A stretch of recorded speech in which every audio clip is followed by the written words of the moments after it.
En Júpiter y para pasar por Júpiter se mete por aquí por Venus, ¿no? Es ¿Sí? correcto, sí. Todas esas galaxias por Libertadores. Muy buenas noches, Dios los bendiga, es un gusto nuevamente, bueno que nos está acompañando, hermano, de verdad que qué bueno, y sí, me alegra, sería un buen nombre estábamos buscando un nombre al grupo, ¿cierto? Los biblionarios Billioneros, bueno, qué bueno que quizás, ¿cierto? Podamos establecer así el grupo, ¿cierto? Así como los hermanos de Pereira llaman los maduritos, pues entonces nosotros los billioneros.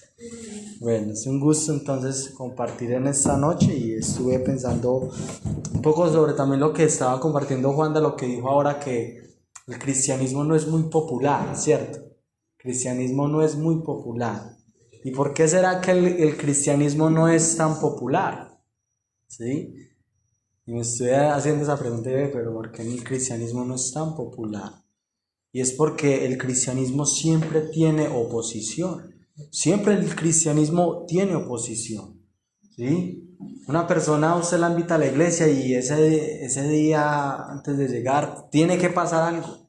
Se presentan tantas cosas que la gente a veces no se explica, pero a mí nadie me llamaba y me entró una llamada, pasó algo, se dañó, ¿cierto? Y tiene que pasar algo porque siempre el cristianismo tiene oposición y no podemos olvidar que como cristianos estamos en una guerra espiritual y no lo podemos olvidar como jóvenes, y como jóvenes tenemos que aprender a esta temprana edad, ¿cierto? Esta temprana edad, Joel, a pelear las batallas, ¿cierto? Sí, a pelear. Sí. Y ya a John MacArthur le preguntaron, ya después de 50 años en el ministerio, le preguntaron que si era cada vez que usted lo hace y cada vez que usted predique, que si la guerra espiritual era más fácil, ¿sí? Dice, no, no es más fácil, antes es más complicado. Yo estoy peleando todos los días con el tiempo, a tener más tiempo para poder estudiar la Biblia, y todos los días es una batalla y tenemos que entender eso, que la guerra espiritual nosotros la vamos a pelear hasta el último día que nosotros estemos respirando acá en la tierra. No podemos pensar de que aquí hay vacaciones. Hay momentos buenos, hay momentos agradables, no todo siempre es guerra, ¿sí? Yo estuve en el ejército y no todo es guerra ya, o sea, tiene momentos agradables, hacían como integraciones y cosas diferentes, ¿cierto? Y no todo es estar pensando en la guerra, pero hay momentos donde la guerra se intensifica. El apóstol Pablo le dice a Timoteo que pelea la buena batalla de la fe. Todos los días estamos peleando la batalla de la fe. Todos los días. Todos los días en la mañana tenemos que levantarnos y pensar de que tenemos que pelear una buena batalla, y es la batalla de la fe. Hay días donde es quizás más fácil, quizás es más llevable, sí, por decirlo así, es más sencilla, pero hay días donde el día es más pesado, donde el sol no aparece, donde todo es nublado, donde creemos que estamos encerrados y de que queremos ya retroceder o rendirnos, ¿sí? Y el viernes pasado yo vine, pues estaba como un poco maluco de la garganta, pero cuando salí como con un taco de acá en la garganta. Sí, estuve un poco enfermo acá en la reunión de jóvenes y estuve peleando una lucha fuerte porque tenía que ir a predicar a colonias, y yo me acosté, Señor, no sé cómo amanezca de la garganta, ¿sí? Porque creía que me iba a levantar sin voz, ¿sí? Luego por la mañana estuve afónico, pero se me escuchaba la voz, ¿sí? Porque eso fue una lucha que yo tuve. Realmente, si yo amanezco sin voz, ¿cómo voy a ir a predicar? ¿Sí? ¿Cómo, con qué cara llamo al hermano a las 7 de la mañana? Hermano, no, estoy sin voz, no puedo predicar, ¿sí?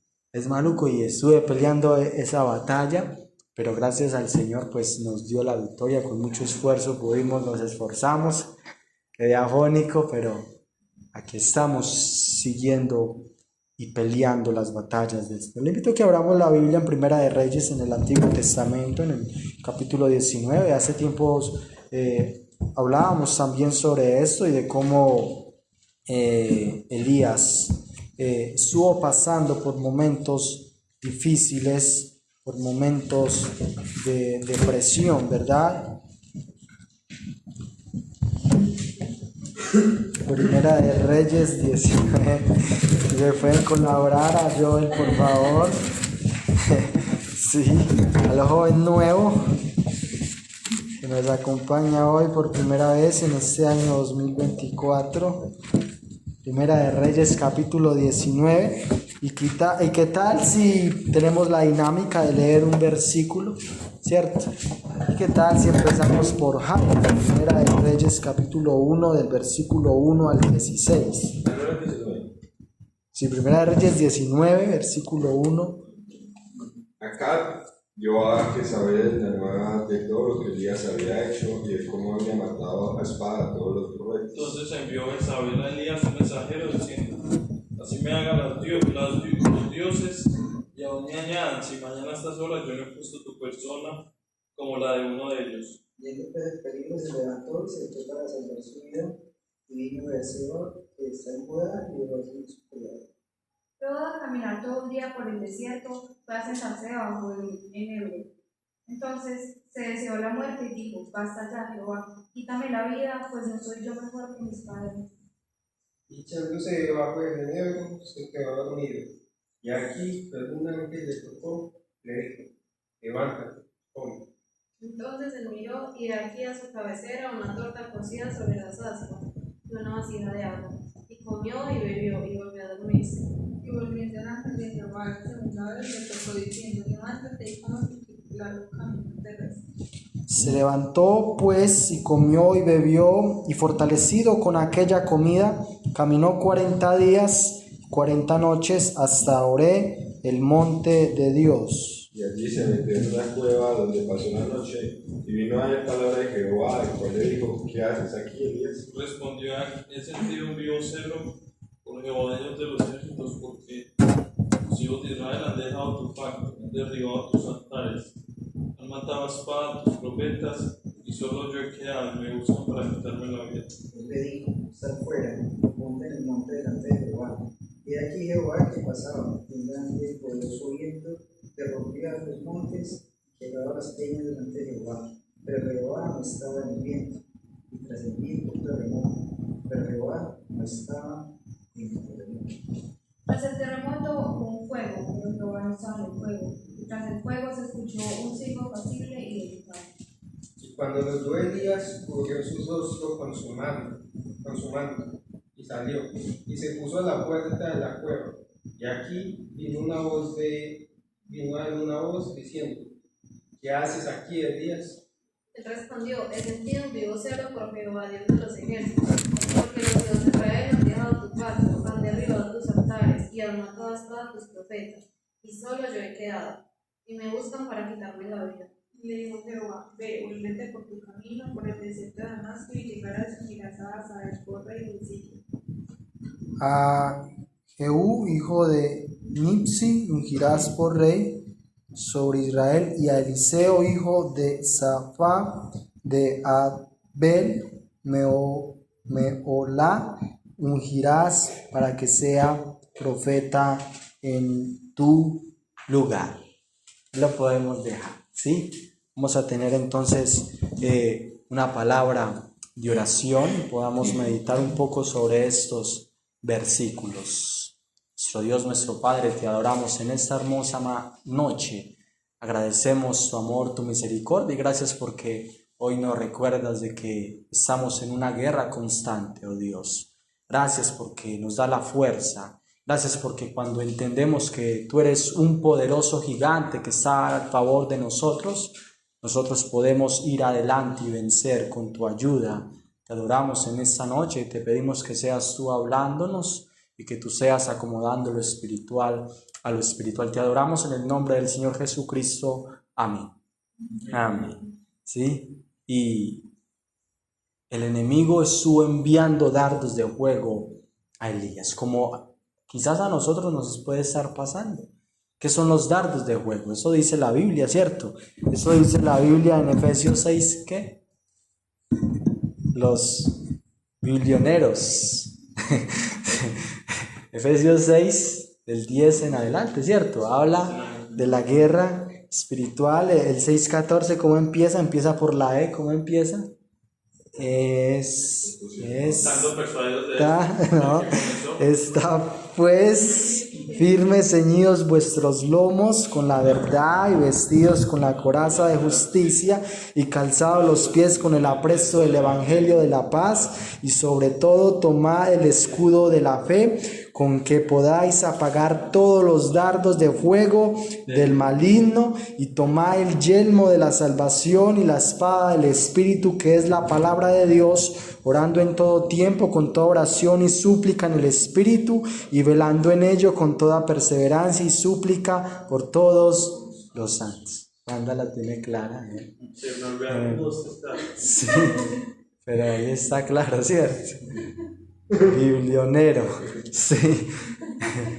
Qué bien, ¿cierto? Está pues firmes, ceñidos vuestros lomos con la verdad y vestidos con la coraza de justicia. Nos habla de todo ese implemento que necesitamos nosotros como cristianos, la armadura de Dios. Pero en lo que me quiero centrar es que debemos tomar el escudo de la fe, con que podamos, ¿qué? Apagar los dardos de fuego del maligno. Dardos de fuego del maligno. Flechas encendidas del enemigo. Eran flechas en el antiguo tiempo, ¿cierto? Donde las enviaban a las ciudades para prender las ciudades. ¿Y qué pasa cuando hay fuego? ¿Qué pasa si eso se empieza a incendiar acá? Dios no lo quiera, pero si llega a pasar. ¿Cómo se sintieron las personas que se les incendió la casa hace ya, no sé, hace como 20 días por Galicia? ¿Sí? Qué tremendo usted estar durmiendo cuando menos piensa, sienta el calor y salga corriendo tratando de salvar su vida. Cuando hay fuego, hay desesperación. Uno quiere salir corriendo, ¿verdad? Uno sale huyendo. Y ese es el propósito del enemigo con nosotros. Enviar pensamientos para desubicarnos, para que nosotros perdamos el norte, para que nosotros perdamos nuestro enfoque, ¿sí? Porque no podemos olvidar que tenemos una meta, ¿cierto? ¿Cuál es la meta del cristiano? ¿Sí? Hay muchas metas. ¿Cuál es la meta del cristiano? Hebreos 12. Hebreos 12:2. Muy bien, los millonarios. Millonarios. Sí, puesto los ojos en Jesús, el autor y consumador de la fe, el cual con el gozo puesto delante de él sufrió la cruz, menospreciando lo oprobio, y se sentó a la diestra del trono de Dios. Nosotros no podemos perder nuestro norte, que es el Señor, que es nosotros querernos parecernos más a Él todos los días, ¿cierto? Y el apóstol Pablo pues entendió eso muy bien claro, que él en Filipenses 3:13, que dice Filipenses 3:13, dice que hermanos, yo mismo no pretendo haberlo alcanzado, pero una cosa hago, olvidando ciertamente lo que queda atrás y extendiéndome a lo que está delante, prosigo a la meta al premio del supremo llamamiento en Cristo Jesús. ¿Sí?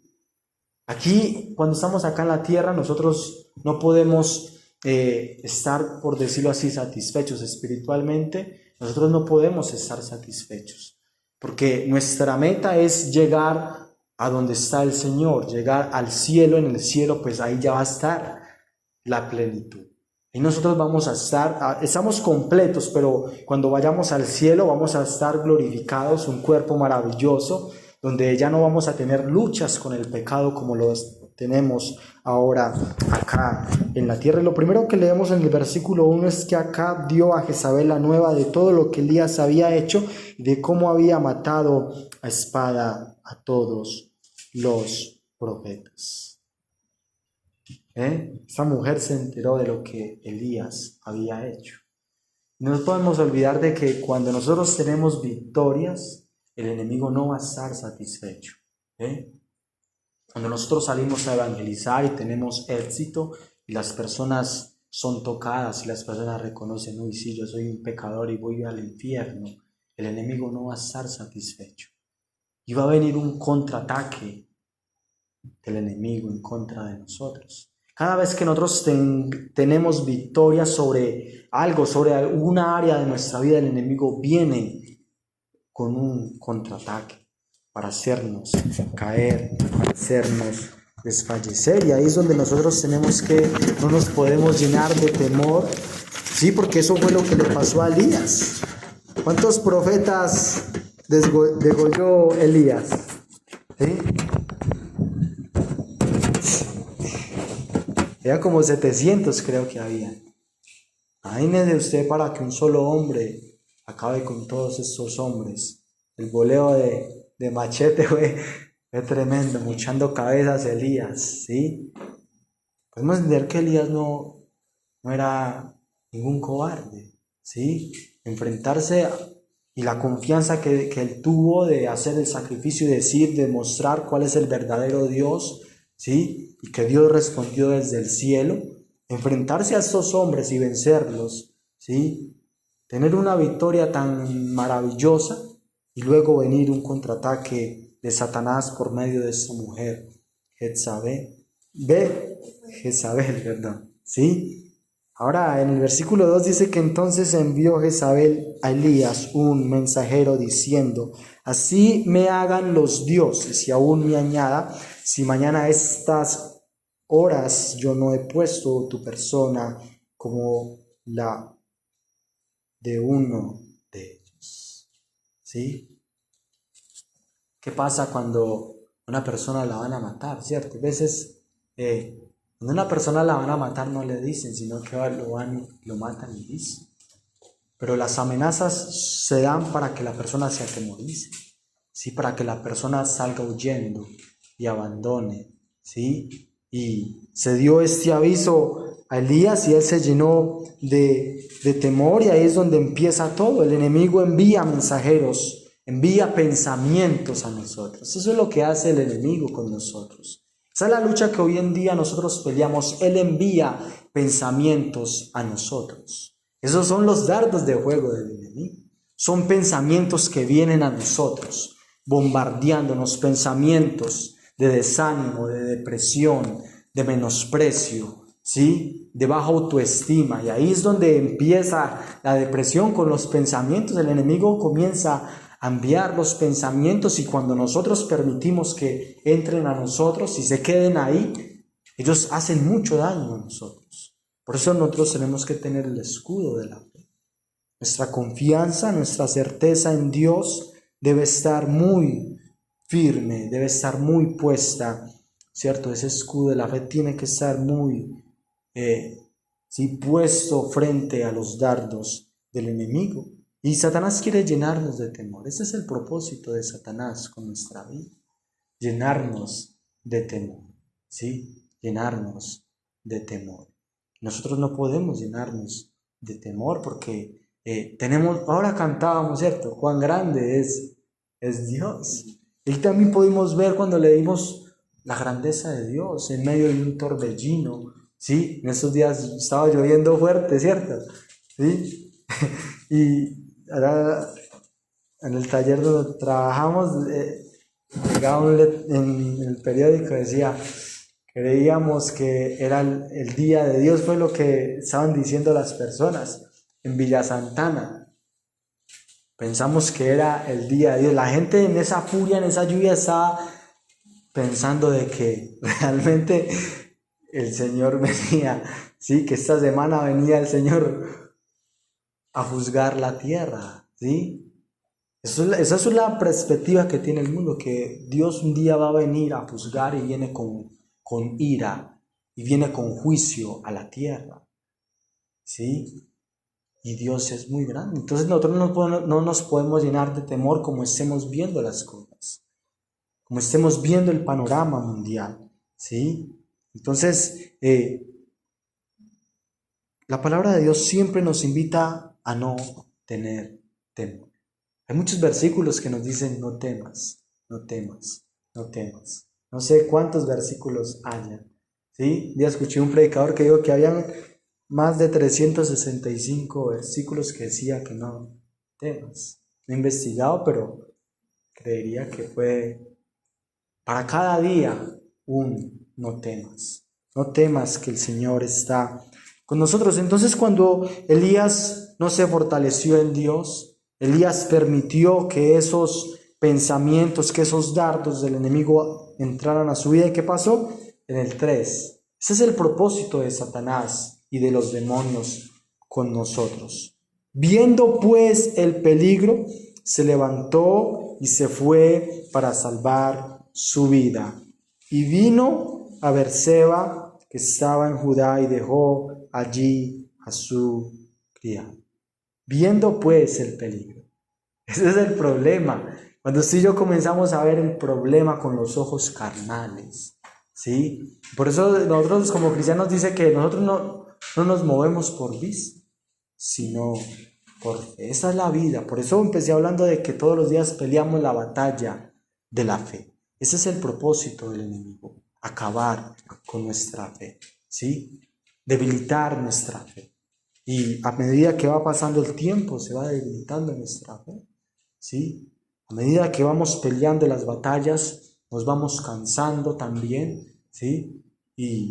Pero Elías se fue por el desierto un día de camino y vino, se sentó debajo de un enebro, deseando morirse, y dijo: basta ya, oh Jehová, quítame la vida, pues no soy mejor que mis padres. Ese es el propósito del enemigo, lograr apartarnos. Cuando estamos en el desierto, somos muy vulnerables, ¿sí? Ese es el propósito del enemigo, llevarnos al desierto, apartarnos, ¿cierto?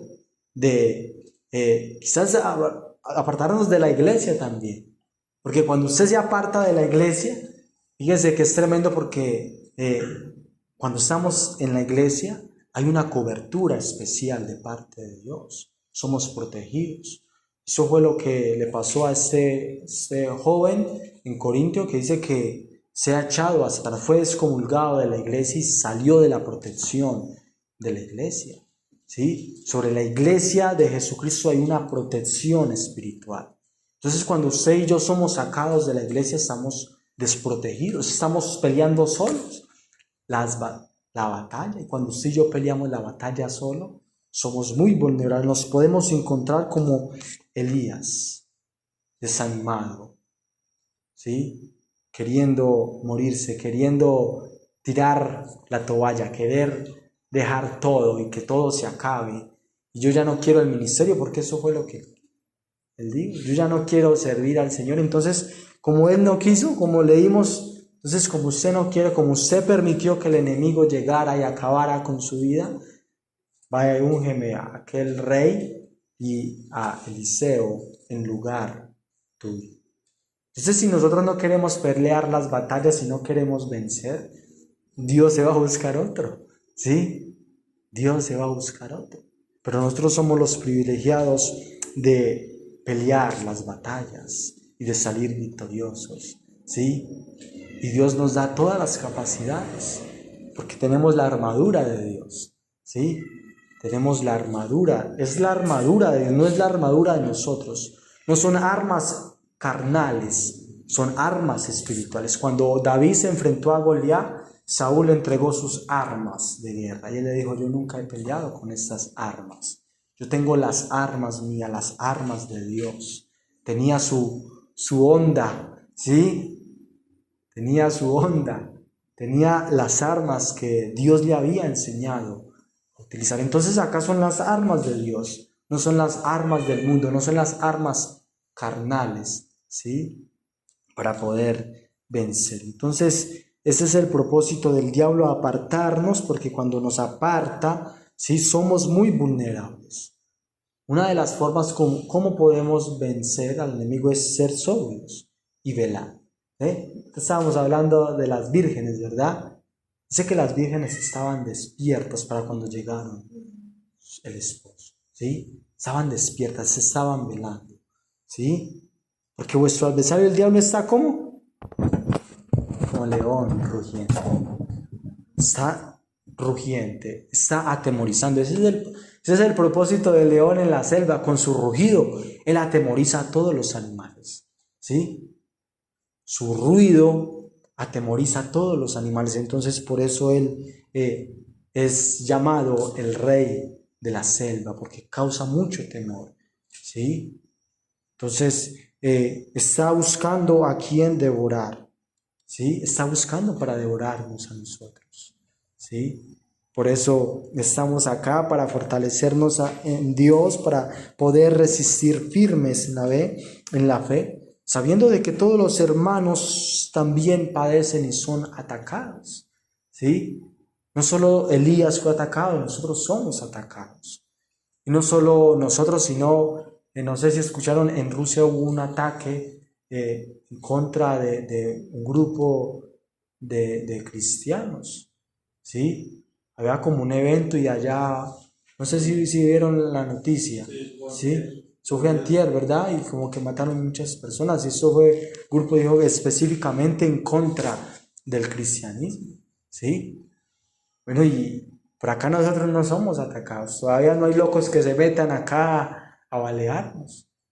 Pero quizás a largo plazo, ¿cierto? Las cosas como se van dando, pero por eso necesitamos estar firmes en Dios. Y qué maravilloso es Dios, porque en el 5, en Primera de Reyes 19, 5 y 6, echándose debajo del enebro, se quedó dormido. Y aquí luego un ángel le tocó y le dijo: levántate, come. Entonces él miró y aquí a su cabecera una torta cocida sobre las ascuas y una vasija de agua, y comió y bebió y volvió a dormirse, ¿sí? Entonces sabemos que estamos en guerra y Dios siempre va a estar ahí para fortalecernos, porque en medio de la guerra podemos ser heridos. Somos muy vulnerables, somos muy frágiles, ¿sí? Y por eso necesitamos fortalecernos en Dios, ¿sí? Dios nos da la fortaleza en medio de la guerra, ¿sí? En medio de la guerra Dios nos da la fortaleza para poder vencer. Y eso es lo que dice el apóstol Pablo en Efesios 5:6: por lo demás, hermanos míos, ¿qué?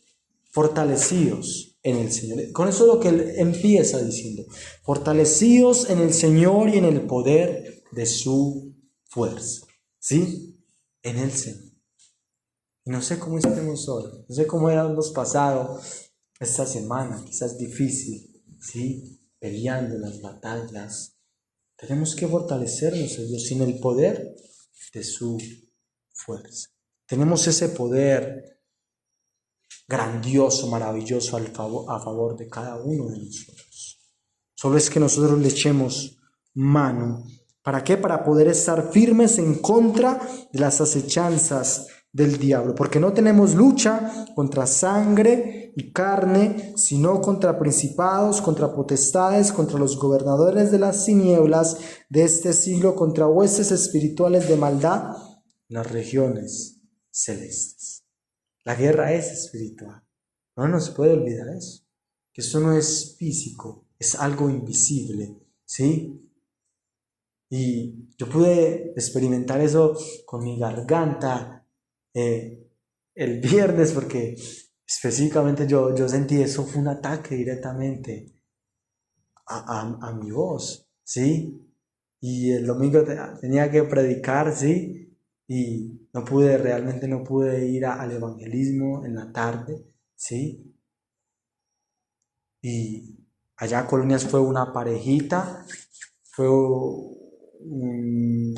un joven y una joven, tenían un bebé y aún la presentaron delante de Dios, que querían que oraran por la bebé, estaba recién nacida, ¿sí? Y fue algo maravilloso y pudimos predicar el evangelio, pero no sé, pues yo prediqué el evangelio, no sé si ese era el día para ellos, ¿cierto? Los invitamos a un arrepentimiento, ¿sí? Y no sabemos, ¿sí?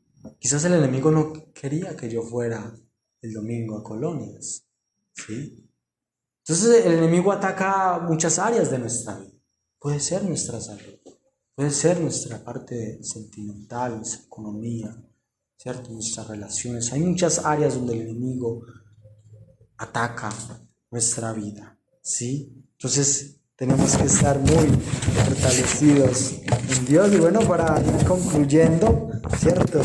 Nehemías también fue atacado por el enemigo. Sus pensamientos fueron bombardeados. ¿Por quién? Por el árabe, ¿cierto? Por Sanbalat, Tobías, esos hombres que le hicieron la guerra, ¿sí? Con muchas maquinaciones y buscando por aquí y por allá, pero Nehemías se fortaleció en Dios y pudo vencer a los adversarios. Otro que fue blanco del enemigo fue Juan el Bautista también. Qué tremendo, Juan el Bautista. ¿Qué tal si miramos Mateo 11? Mateo 11.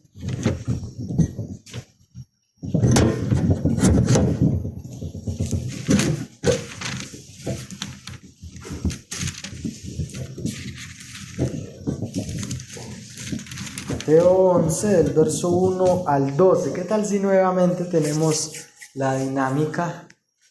Cuando Jesús terminó de dar instrucciones a sus 12 discípulos, se fue de allí a enseñar y a predicar en las ciudades de ellos. Pero Juan, en la casa de los hechos de Cristo, le envió 2 de sus discípulos. Para preguntarle, ¿eres tú aquel que había de venir o esperamos a otro?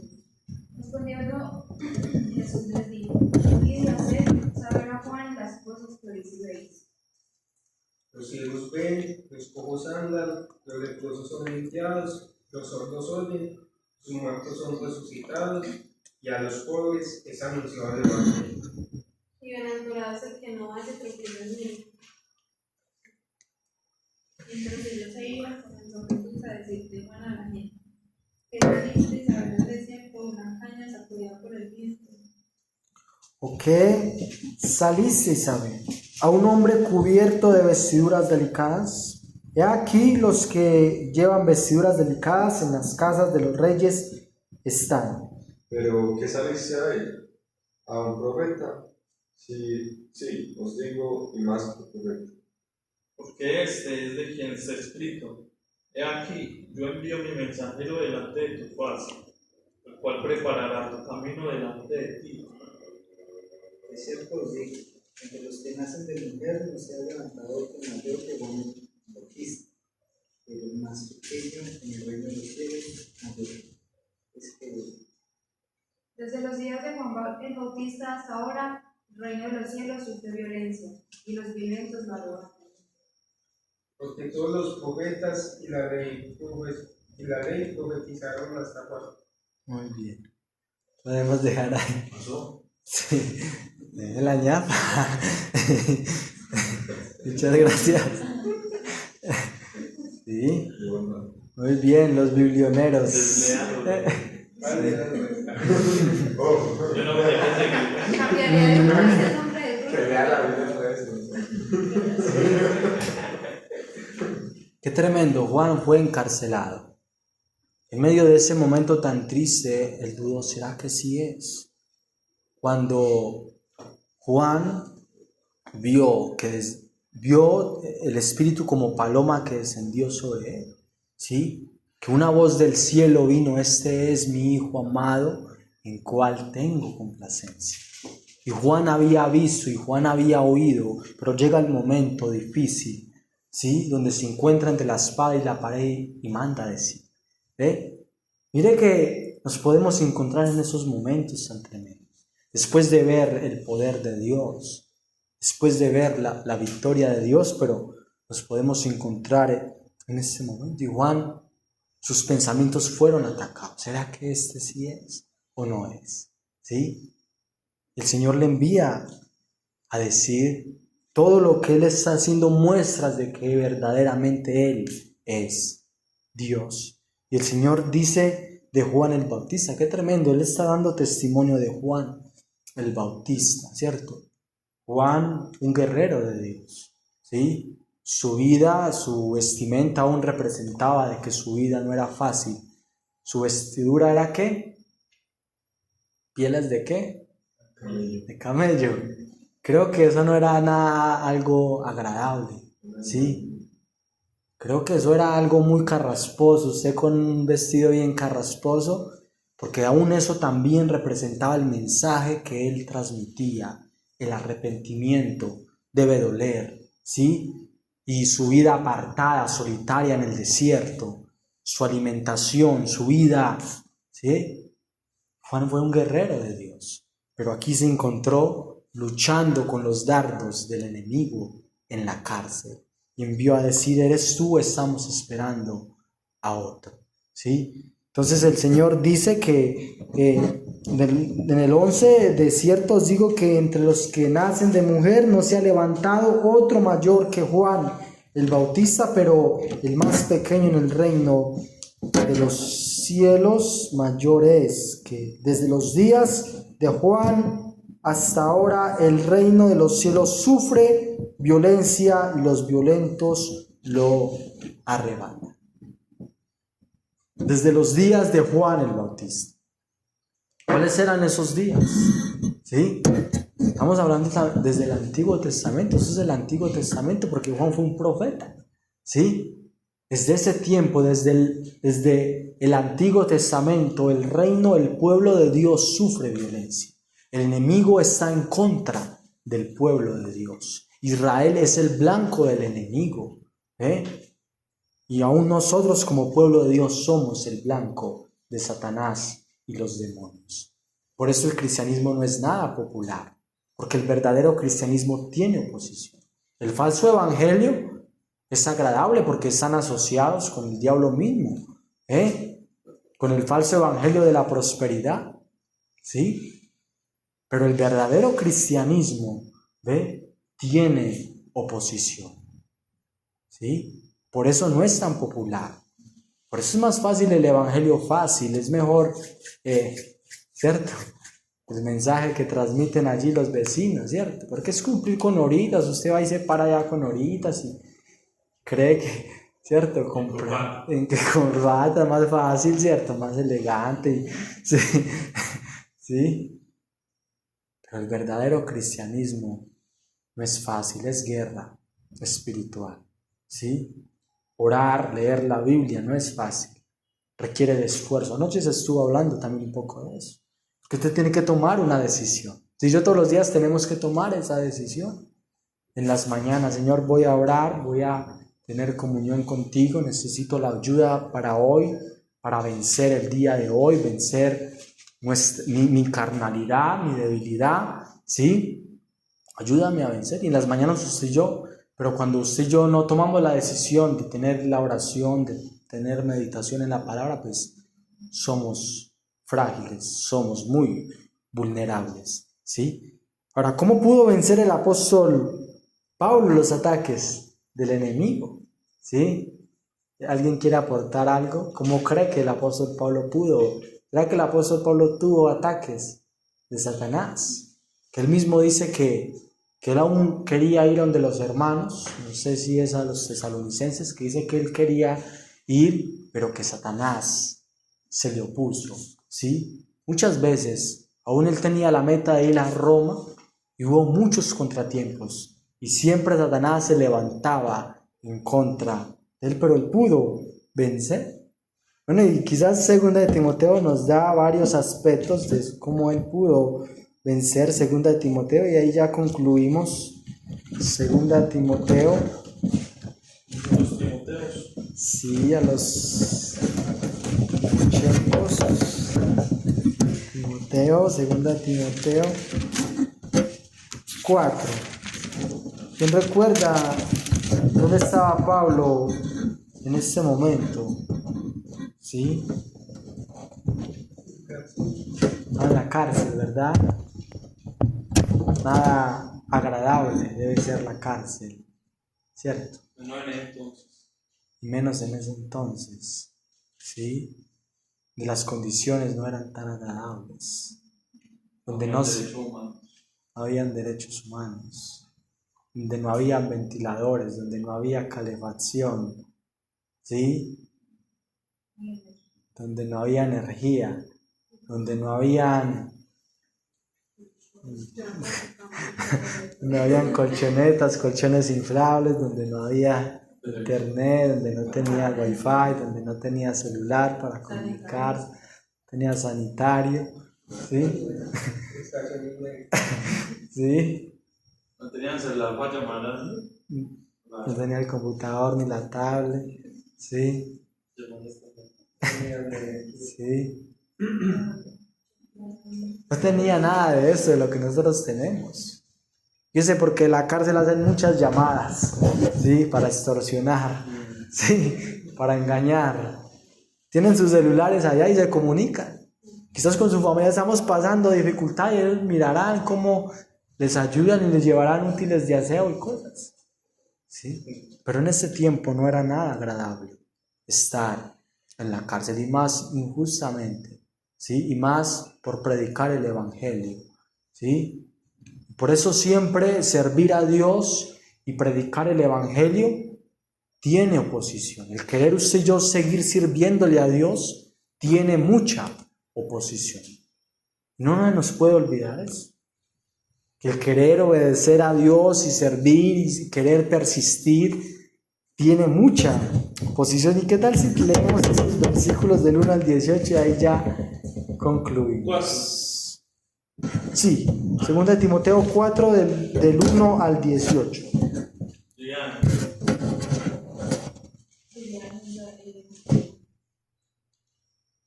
Encarezco delante de Dios y del Señor Jesucristo, que juzgará a los vivos y a los muertos en su manifestación y en su reino. Que prediques la palabra, que iniciés a tiempo, y fuera de tiempo, redarguye, reprende, exhorta a todo, con toda paciencia y doctrina. Porque vendrán tiempos cuando no sufrirán la sana doctrina, sino que teniendo comezón de oír, se amontonarán maestros conforme a sus propias concupiscencias. Se apartarán de la verdad del oído y se volverán a las fábulas. Pero tú, sé sobrio en todo, soporta las aflicciones, haz obra de evangelista, cumple tu ministerio. Porque yo estoy para ser sacrificado y el tiempo de mi partida está cercano. He peleado la buena batalla, he acabado la carrera, he guardado la fe. Por lo demás, me está guardada la corona de justicia, la cual me dará el Señor, pues justo, en aquel día. Y no solo a mí, sino también a todos los que aman su venida. Procura de pronto verlo, porque además me ha desamparado, amando este mundo y saber de salud. Presente para Galacia y todas las demás. Solo Lucas está conmigo. Toma a Marcos y tráele contigo, porque me es útil para el ministerio.